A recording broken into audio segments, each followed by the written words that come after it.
네덜란드 암스테르담에서 100km 정도 떨어진 에인트호번. 자, 우리 국민들에게는 히딩크 감독과 박지성 선수가 활약했던 명문 구단 PSV로 익숙한 도시입니다.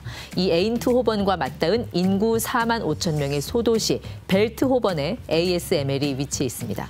여러분들 혹시 지금 이 영상을 휴대전화나 노트북으로 보고 계신가요? 만약에 ASML에 이 장비가 없다면 지금 이런 상황은 모두 불가능해집니다. 자, 이 반도체라는 건 공장만 있다고 뚝딱 만들어지는 게 아닙니다. 반도체를 찍어낼 최신 설비가 들어가야 합니다. 특히 5나노 이하 초미세 공정에선 없어서는 안 될 장비가 있으니 이게 바로 ASML의 EUV. 우리말로 극자외선 노광 장비입니다. 이 극자외선은 무엇이며 이 노광 장비는 또 무엇인가? 점점 안드로메다로 빠져들어가는 느낌이죠. 아마 이 반도체 공장에서 직원들이 번쩍거리는 원판을 이리저리 살펴보는 장면 한 번쯤 보셨을 겁니다.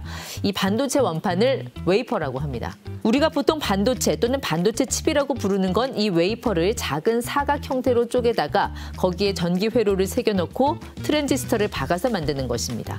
전기 회로를 더 가늘게 그릴수록 사각의 크기를 줄일 수 있으니 한 웨이퍼로 더 많은 반도체 칩을 생산할 수 있는 것이죠.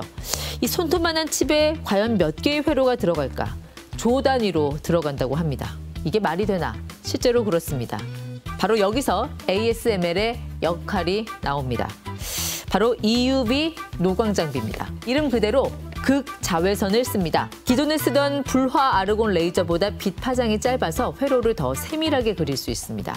이 회로를 조 단위로 새기려면 이걸 그냥 펜으로 그릴 수는 없잖아요. 그래서 빛으로 쏘는 겁니다. 조금 전 말씀드린 극자외선을 쏴서 그리는 겁니다. 그래서 노광이라는 말이 등장을 하는 거고요. 그렇다면 왜 이렇게 미세 공정에 집착하느냐? 미세하게 그리는데 성공하면 그만큼 칩이 작아질 수 있겠죠? 그러면 당연히 전자장비의 크기도 작아지고 전력 소비도 줄어들고 내 핸드폰, 노트북의 크기가 점점 작아지는 게 가능해지는 겁니다. 우리 일상이 훨씬 편리해지는 것이죠. 자, 그러면 원리를 알면 이거 따라서 만들면 되는 거 아니야 하시겠지만 안타깝게도 전 세계에서 이 기술을 할 수 있는 것 네덜란드의 ASML 딱 한 곳뿐입니다. 독과점도 아니고 그냥 독점입니다. 높은 기술 장벽 때문에 그렇습니다. 업계에선 버릇없는 회사로 불리는 이유기도 하죠. 일단 장비를 만드는 데만 5달이 걸립니다. 무게가 180톤. 높이 4, 5m 되는 기계 안에 총 10만 개의 부품이 들어갑니다. 내부 기압은 대기의 10만 분의 1 수준을 유지해야 하고 0.005도 단위로 온도를 제어하는 기술도 필요합니다. 인간이 만든 가장 복잡한 기계다라는 평가가 나오는 이유입니다. 실제로 ASML이 이 EUV 장비를 개발하고 상용화하는데 무려 20년이 걸렸을 정도입니다. 대당 가격은 1,500억에서 2,000억 원, 최근엔 3,000억 원까지.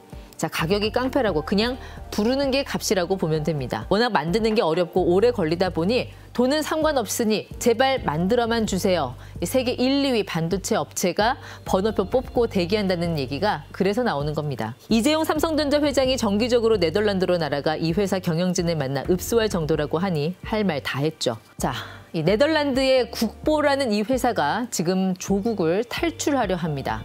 이유는 반이민 정책 때문입니다. 지난해 11월 네덜란드의 트럼프로 불리는 헤이르트 빌더르스의 자유당이 압승하면서 네덜란드의 보수 정권이 들어섰습니다. 과거 트럼프가 그랬듯 이민자가 네덜란드에 들어오는 것을 제한하는 반이민법을 통과시킨 게 도화선이 됐습니다. ASML은 전체 직원 2만 3천 명 가운데 40% 정도가 외국인입니다. 독보적 기술을 지키기 위해 다국적 인재를 끌어모으는 전략.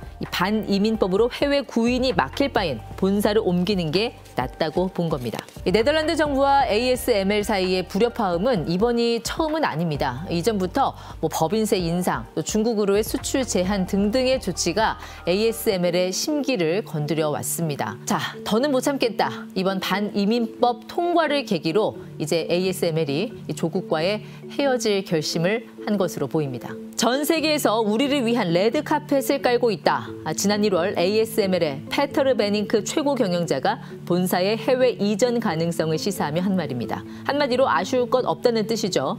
인공지능, AI 반도체 열풍과 함께 ASML의 몸값이 천정부지로 오르는 지금의 상황을 단적으로 보여줍니다.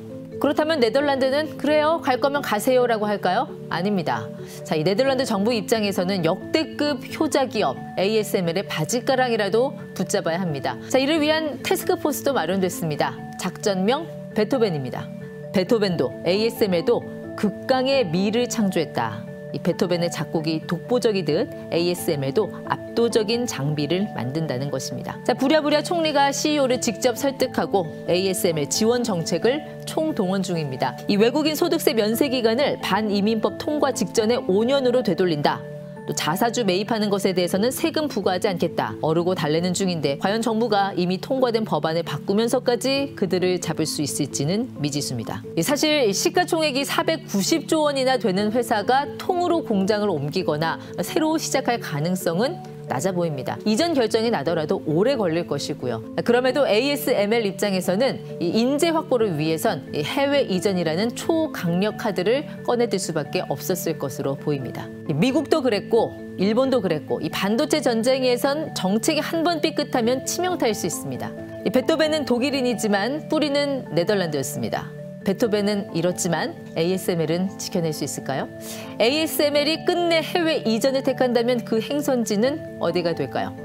자, 이 반도체 전쟁, 왕좌의 게임판에서 또 하나의 흥미진진한 관전 포인트가 생긴 것 같습니다. 이슈 한방이었습니다.